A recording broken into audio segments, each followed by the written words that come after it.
тоқтат, суретке түсуді деді. Мен үндегенім жоқ. Жарайды дедім көке. Сіздердің ауылдарыңыз, өздеріңіз би, өздеріңіз қожасыздар, өздеріңіз білесіздер. Өйтіп залдан өте көп адамдар сөйлей береді. Бір концерттерде сонда үлкен кісілер ерке қайда деп айқайлап шулайтын кездер болады.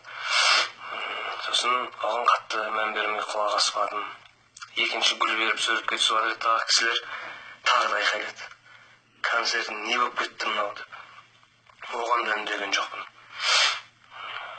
Үрген иттің бәріне жауап берсем, аузымда не қадыр қалады дедім де үндемедім. Үшіншісінде тағы да сөйледі. Павлодардағы бүкіл зал, бүкіл халық тыңдап отыр. Ей, Төреғали деді. Сен Қызылордан позор қылып жүрген адамсың, білесің ба деп айқайлады. Бәрі естіп отыр. Мен намысыма тиіп кеттім, менде де намыс бар ағайын. Мен де жігітпін, мен де басымнан сөз асырғанды жақсы көрмеймін. Кесем десе кесіп алсын басымды, бірақ мен бастан сөз асырғанды қатты жақсы көрмеймін. Сосын айттым, ей көке, Қызылорданың намысын сіз ба жыртып жүрген, мен ба? Мен Қызылорданыкімін, сен Қызылордан позор қылып жүрсің деп аузына келген аталап боқтап кетті. Кеткен жоқ, мен кеттім.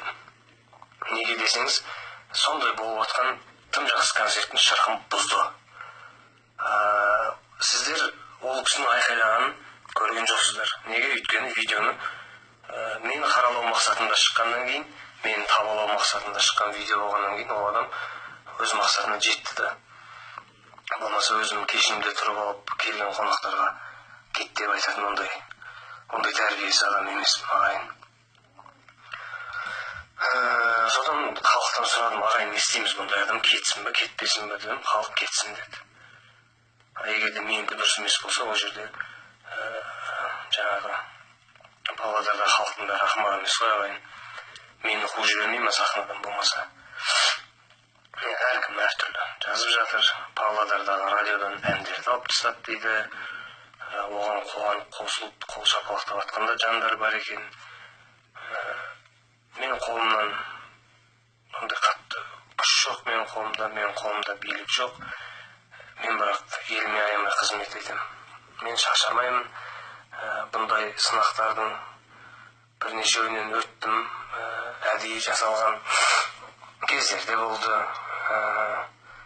Кішкене ханым қызға тез ашуға бой алдырып қоятын рас, оны мойындаймын. Бірақ ешкімге өздігімнен өзім барып шүйліккен емеспін. Ондай ойым да жоқ.